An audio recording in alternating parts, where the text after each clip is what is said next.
প্রথমে ব্যাটিং করতে নেমে উড়ন্ত শুরু পায় খুলনা টাইগার্স। ব্যাট হাতে জ্বলে ওঠেন নাঈম শেখ এবং মেহেদী হাসান মিরাজ। তবে মিরাজ ইনিংস বড় করতে পারেনি। 18 বলে 29 রানে ইবাদত হোসেনের বলে বোল্ড হয়ে স্ট্রেচারে করে মাঠের বাইরে ফিরেছেন।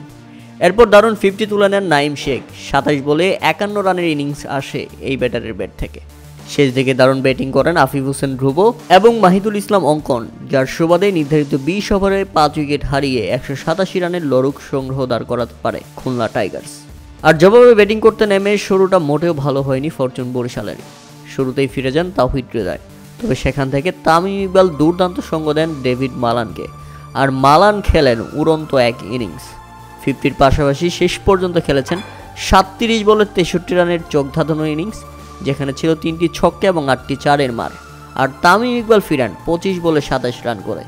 এরপর দলের হাল ধরেন মুশফিকুর রহিম এবং মাহমুদুল্লাহ রিয়াদ, যার সুবাদেই সহজেই জয়ের বন্দরে পৌঁছে যায় ফরচুন বরিশাল। আর ফরচুন বরিশালের এই জয়ে পয়েন্ট টেবিলের টপে উঠে গেছে তারা। নিচে নেমে গেছে রংপুর রাইডার্স।